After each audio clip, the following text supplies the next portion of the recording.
Eu sou a favor da violência contra a mulher. A violência contra a mulher e é inaceitável e jamais pode ser tolerada ou justificada.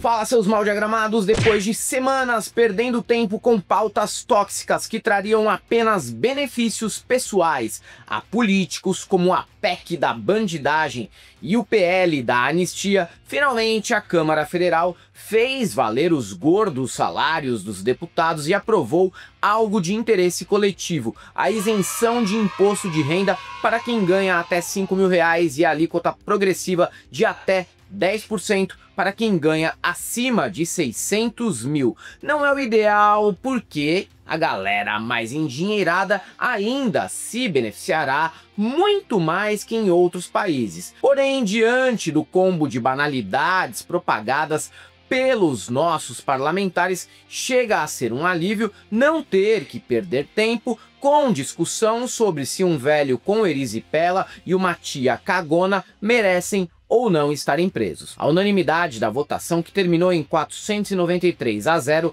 é também reflexo do recado dado pelas ruas nas manifestações recentes. O povo, incluindo aí parte da direita, estava cansado de tanta discussão infrutífera e inútil. Político serve para isso mesmo, para ser amedrontado e emparedado pela opinião pública por não trabalhar pelo povo. Sem essa tensão contínua, somos apenas gado de desgraçado que passa o dia criando conteúdo para o TikTok. Em resumo, trocamos a impunidade para político bandido por um 14º salário para aqueles que ganham menos. Ótimo negócio, que só mesmo figuras inábeis politicamente insistem em ignorar. Caso do ignóbil Sérgio Moro, que numa semana como essa topou passar vergonha diante de Rubens Pereira Júnior para defender a anistia do mito. Todo mundo que está preso pelo 8 de janeiro deveria estar em casa hoje.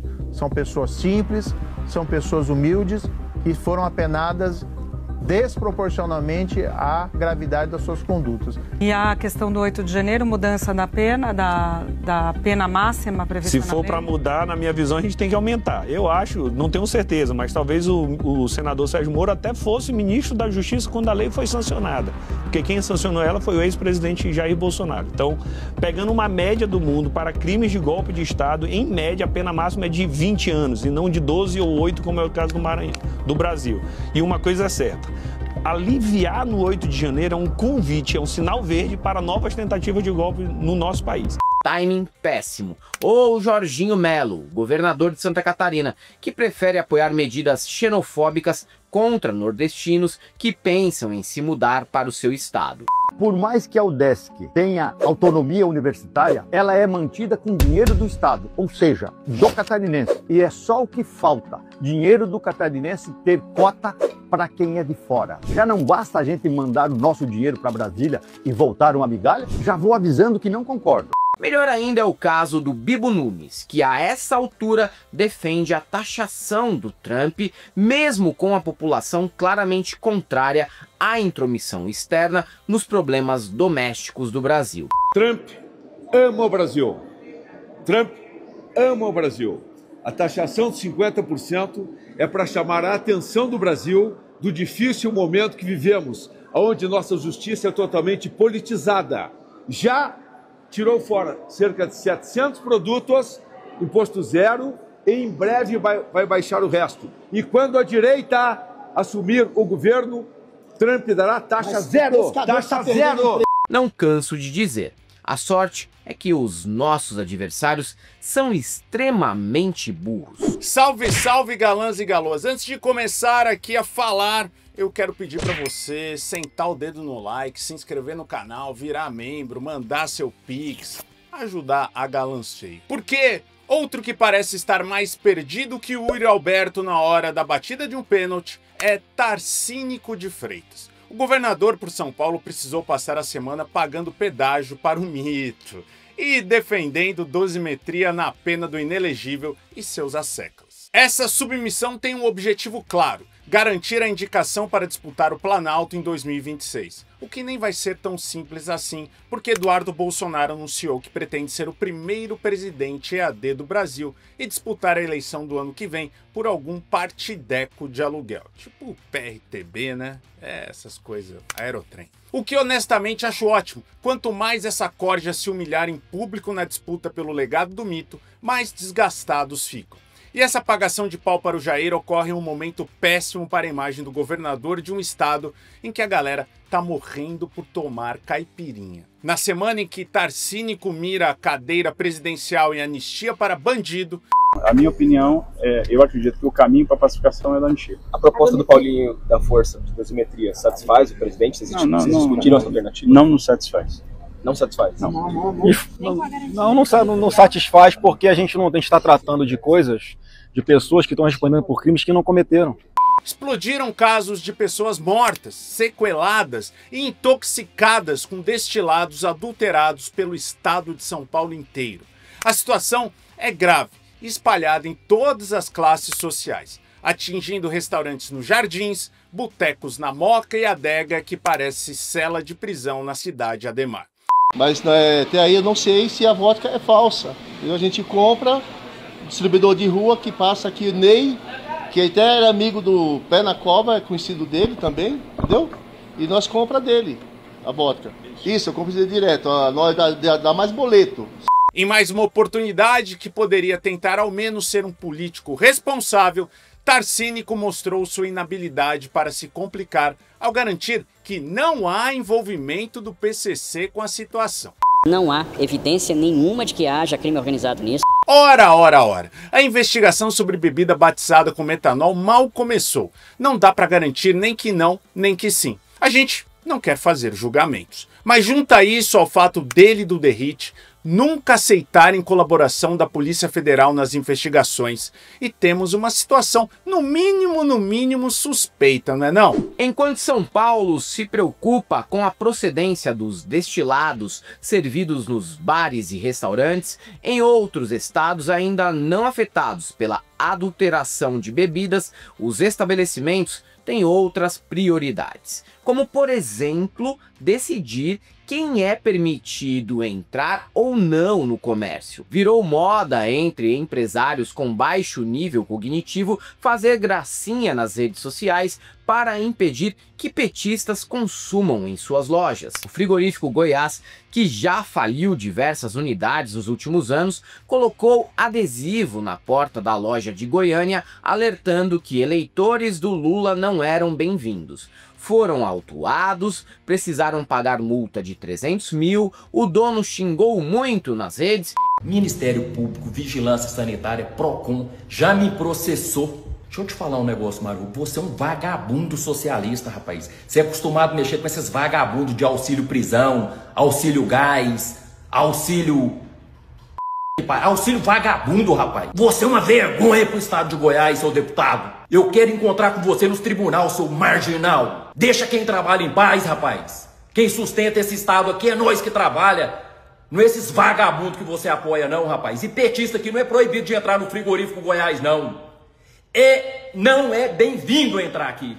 Mas logo mudou de ideia e até de ideologia, pois em nova mensagem na porta do estabelecimento insinua que os bolsonaristas não são bem-vindos, já que o adesivo alerta que o açougue não quer receber apoiadores de bandidos. Já no Rio Grande do Sul, a empresária de lojinha de utilidades domésticas Sayonara Goldoni implora para que o gado compre no estabelecimento dela, que teve diminuição de vendas desde que essa tia começou a publicar vídeos desvairados contra a esquerda nas redes. Se Sayonara tivesse aberto os olhos, teria visto o óbvio que não viu até agora. Se você vende colher de pau, ralador de queijo, Tupperware, significa que seu comércio não é nichado e precisa comercializar essas quinquilharias com todo mundo, do fascista ao comunista. Quando você decide humilhar e rejeitar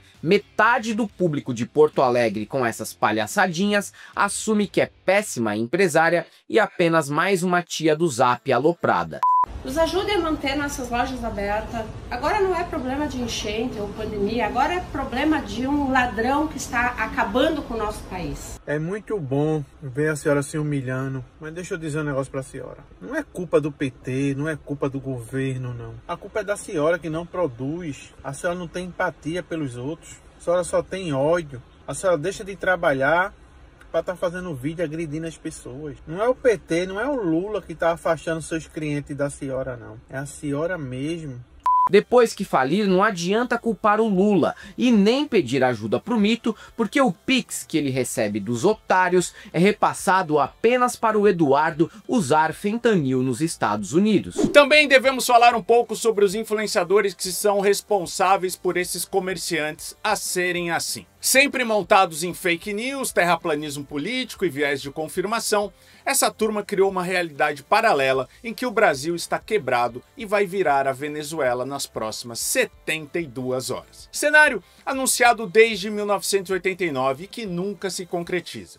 O mais engraçado é que, apesar de insistirem nessa abordagem, até eles às vezes se surpreendem com a desinteligência natural do gado que consome o pasto oferecido por eles em formato audiovisual. Foi bastante satisfatório e cômico ver a Ana Paula do vôlei abismada que seus seguidores acreditaram em um vídeo feito com o IA, no qual ela anunciava o encontro de Trump com Bolsonaro em Brasília.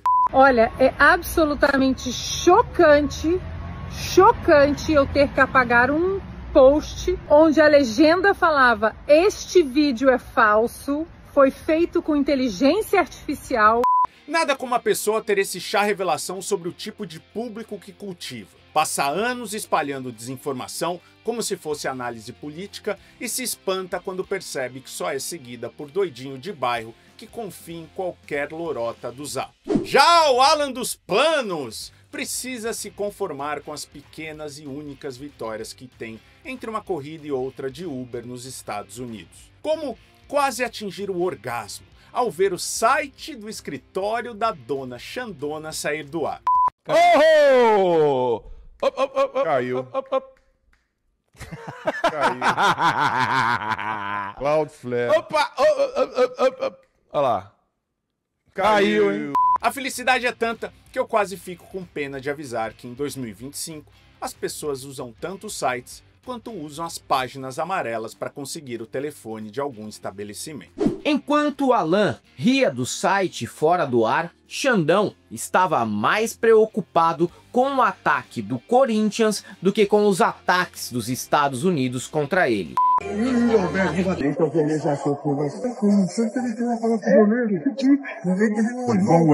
E com razão. O pênalti de cavadinha perdido por Yuri Alberto contra o Flamengo no último domingo ainda me assombra e deve também ter afetado o humor do Lula, que, ao contrário do jogador, não desperdiçou a chance de fazer um golaço ao comentar sobre a atuação pífia e patética do corintiano. A vida de político nem jogador de futebol.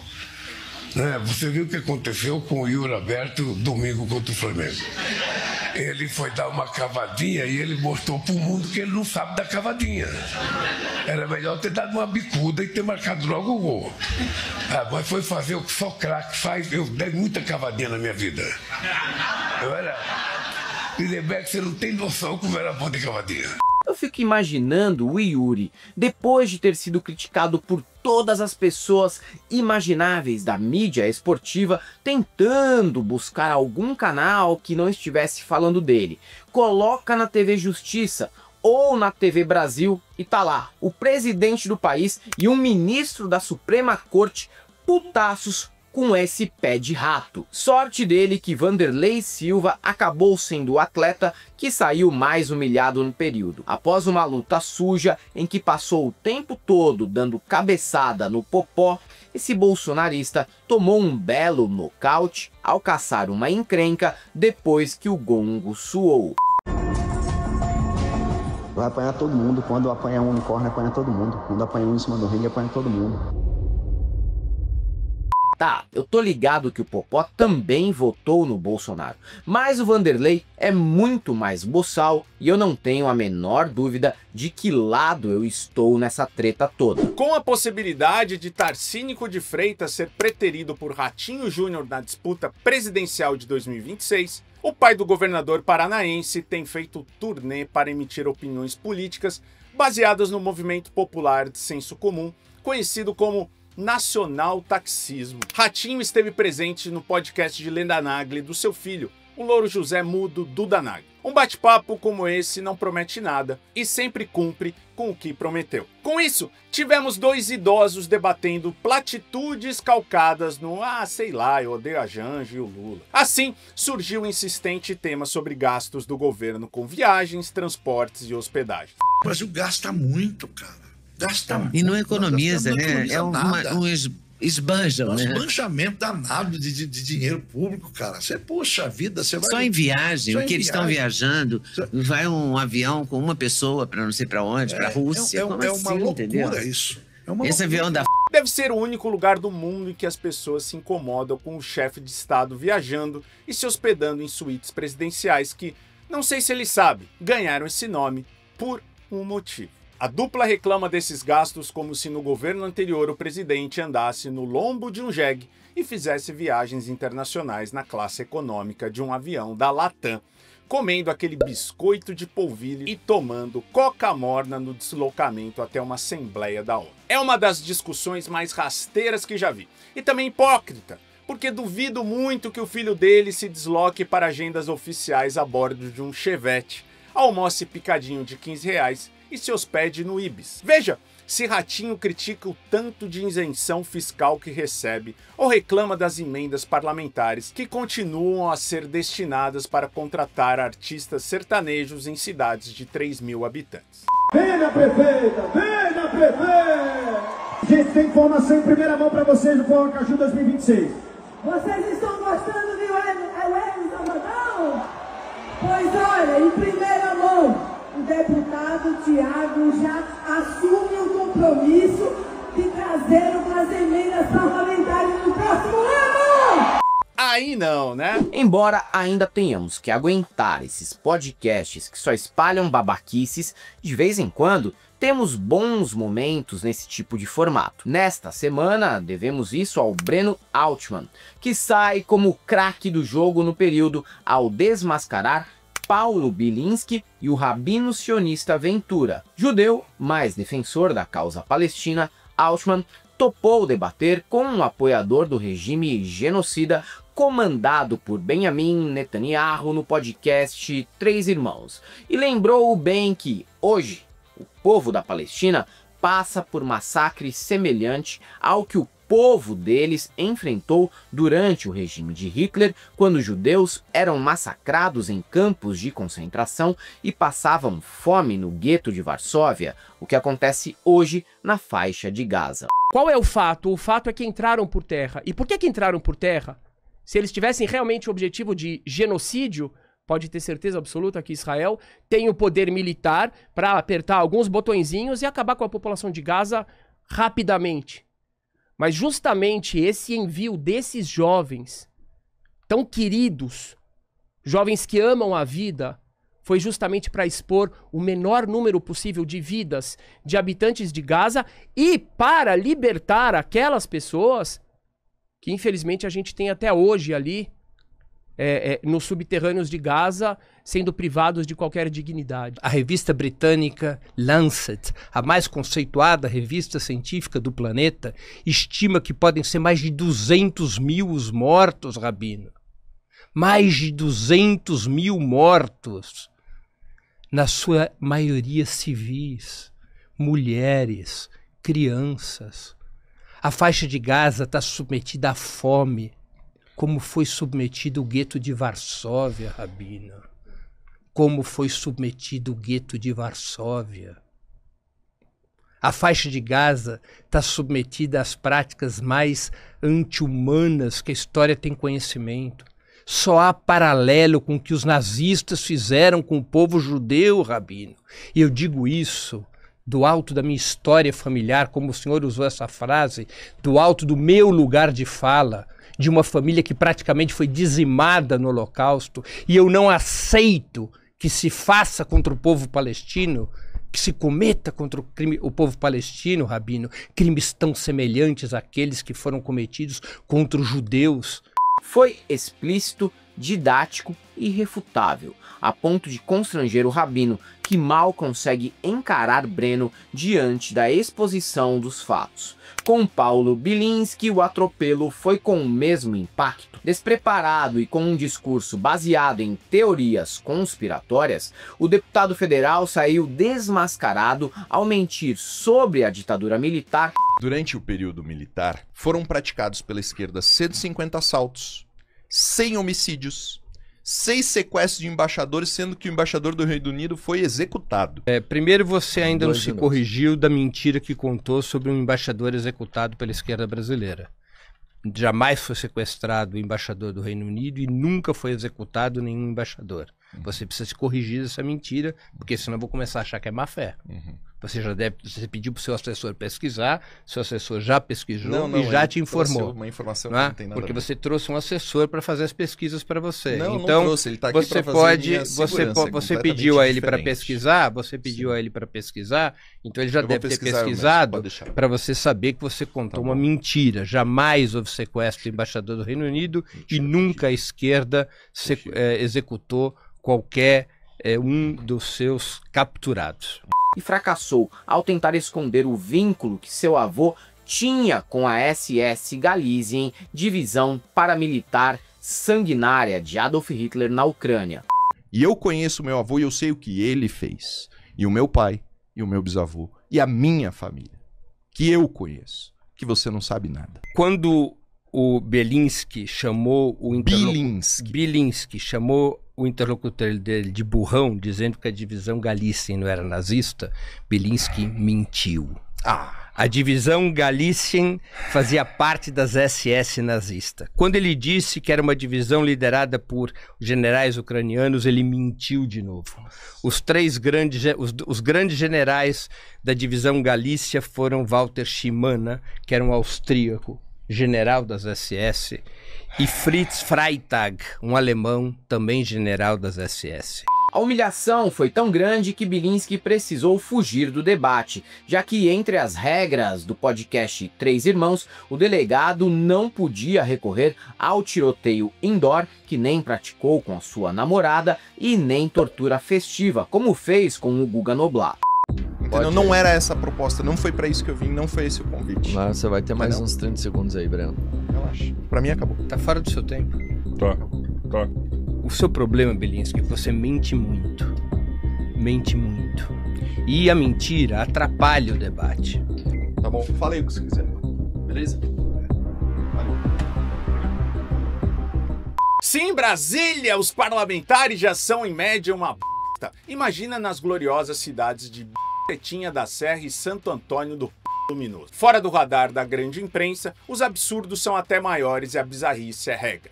Betinha, vereadora do Republicanos em Borba, no Amazonas, se tornou conhecida nacionalmente nesta semana ao defender surra em mulheres. Eu aprovo, eu sou a favor da violência contra a mulher. Sim, quando o homem bate na mulher, eu aprovo. Mas eu também sou contra, como mulher. A mulher também tem mulher que merece apanhar. Tem sim. Sabe por quê? Às vezes eu já presenciei casos que a mulher se bate ela mesma para condenar o homem. Eu já presenciei. Com a repercussão negativa, meteu quem me conhece sabe. Alegou que se expressou mal, mas perceba que ao defender violência, em um determinado momento ela ameaça ser contra e logo depois apoia novamente meter a porrada na mulherada. Peço sincera desculpa a todas que se sentiram ofendidas.